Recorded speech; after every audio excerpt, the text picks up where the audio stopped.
Landed! Hoy! Ipopost ko to. Pagkatapos, pagkatapos makuha yung kamerang nawala. Wisit.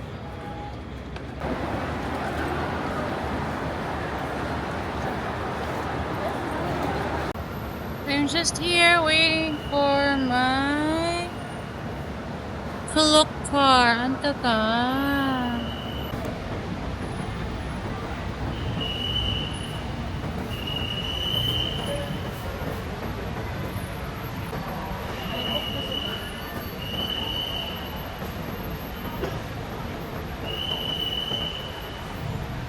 Your destination is Novotel Bangkok at Siam Square. Yes, yes. Pupunta na ako sa hotel.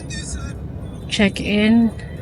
And then I will go straight to Siam Paragon or Central to eat and to go shopping na.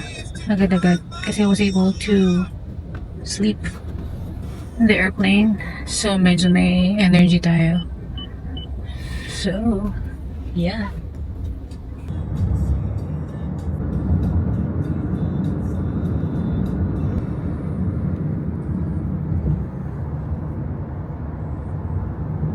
Diyos ko, wala kasi akong tulog. Kasi kahit 5 seconds, wala akong tulog before the flight. As in, straight ang lola mo. So, kanina, naiwanan ko yung camera ko sa seat ko. Nawala siya sobra sa isip ko. I think siguro nag-slide siya nung natulog ako. So, buti naalala ko siya. Super kalalabas ko lang ng tao. Tumakbo ko pabalik, tapos hinarang na ako ng ground staff. Kasi nga, bawal lang bumalik pag nakalabas ka na ng airplane. So, tinanong nila ko, so anong naiwan mo? Anong seat number mo? So, yun. Binigay ko yung boarding pass ko. And then, after ilang minutes naman, nakuha naman niya agad. Buti na lang. Kasi wala pang 1 week yung camera. Diyos ko, papagita talaga ako ni Zef. So, yun yung unang-unang nangyari.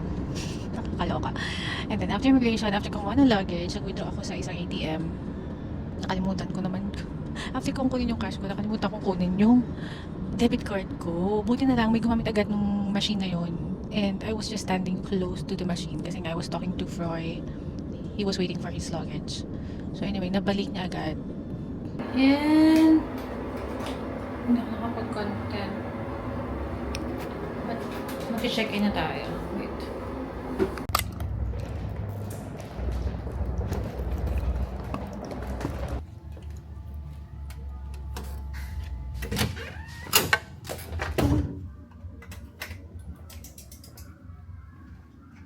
Fairness, it's so nice.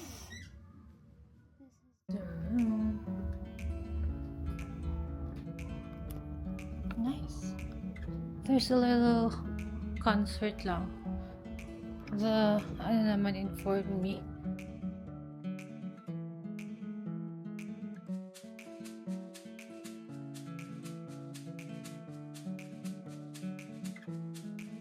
Is the room tour. It's nice. Hindi ko nabigyan si Ate Cloak ng tip. Kasi all my cash ay puhulan tayo saan. Parang yung laki naman for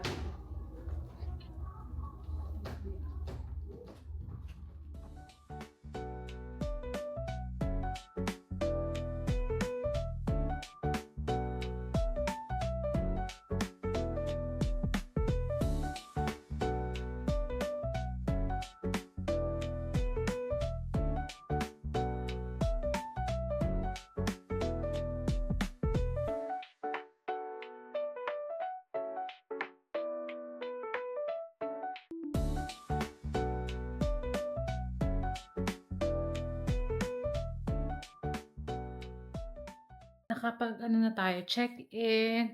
Magre-rest lang ako kasi wala talaga akong tulog. So, baka medyo hinay-hinay lang muna ako sa shopping today. Sa magagandang mall muna ako pupunta kasi may mag-gym-atay ako kasi parang 1 oras lang tulog ko. As in, sa plane lang, I will have merienda. Sobrang init sa labas, so good luck sa beauty ko, diba? I love it. Super favorite ko ang let me show you guys. I have an oily skin. Okay. Marami akong ganito sa bahay. Hindi ako nagpapawala. Dahil kahit 24 oras yung makeup mo, very okay pa rin. This one may makeup. Yung makeup ko kanina pa tong 6 a.m. Now, it's parang 4 p.m. Manila time na. So, I'll be heading out. I'll have my merienda. Patay, coffee, lahat na. So, maganda yung area ko kasi maraming massage. I love it.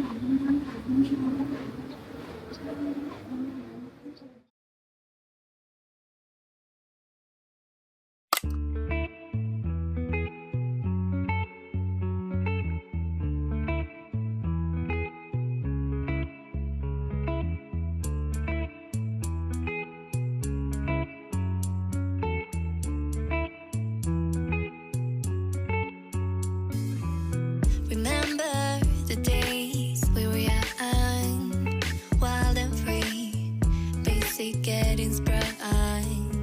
We used to dance the night away, hang out the whole next day, laughing, having fun.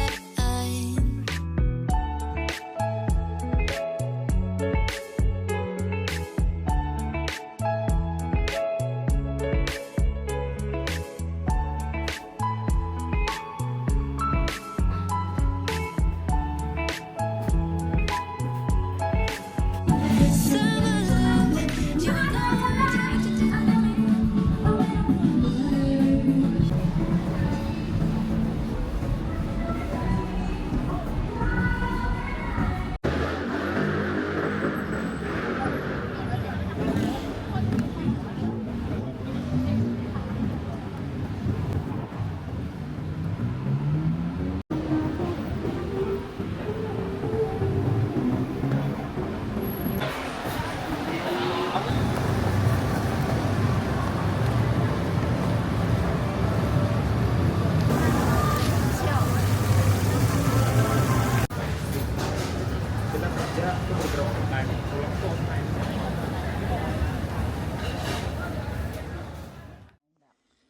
So, para makita nyo yung kakainin ko ngayon. Mango sticky rice, kinemerlu, iba-ibang kulay. Diyos ko, ang mangga mukhang maasim. Nega. Try natin. So, let's put the finipig. Hindi ako masyado mapinipig eh. So, let's try. May pang-mic-mic pa ako. Wala naman tao, di ba? Let's try. Sana masarap. Kasi, pa-close na kasi yung mall. Nung nakakita ko ng sticky rice. Meron doon, parang pinipilahan siya. Pero, by the time nakapunta na ako ng maluwag na, wala na siyang sticky rice. Mangga na lang eh. Tana yan. Ang asim ng mangga. Wala pa rin nagay yung mangga sa atin. So anyway, bigyan ng chance. Let's try. Wala talaga. Mas masarap yung kinakain ko sa People's Palace. It's one of my favorite sticky rice. Anyway, wala akong nabili. Kasi medyo, ang goal ko talaga was bumili ng rubber shoes. Kasi wala sa Pilipinas ang gusto ko. Kahit yung Japan ako wala siya. Pero nung nakita ko na siya kanina, medyo parang nag-hold back ako kasi nakakabili ko lang ng camera. Marami akong ibang purchases on the side. So, medyo hindi ako nag-impulse buy today. I'm so proud of myself. Let's see tomorrow. Ay, oo. Ang pinaka-isa pa lang nasa list ko na bibiling ko is lipstick na car scent. Eh, hindi talaga meant to be. Walang car scent yung lipstick na napuntahan ko. So, anong nangyari? Ang binili ko na lang ay, saan pa ba? Nalayo ka pa ba? Ano nga ang brand to? Bath and Body Works. This one I tried lang. Nung inamoy ko, medyo mabango naman. Pero the usual na ginagamit ko talaga, yung mahogany. Ayan. So, pag bumili ka ng dalawa, may free dalawa. So, I just got no laundry day. And then another mahogany. 380 baht. Excuse me. For 4 na. So, hindi ko alam kung budol ba yun. Tingnan nga natin. How much ba yun? Oh, 650, not bad. Kasi nag-order ko sa online. Hindi man dumating. Ewan ko. Hindi na ako toothpaste. Kasi nakalimutan ko. As in, that's it. Wala na ako nabili eh. I'm so proud of myself.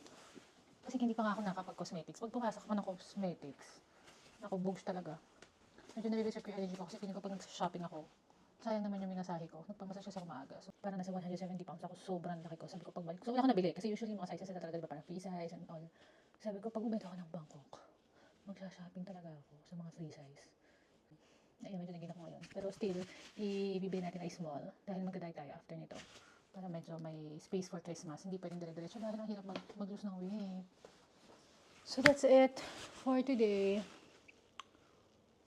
Wala pa akong ma-haul. Pag may nabili na ako, mag-ano ako.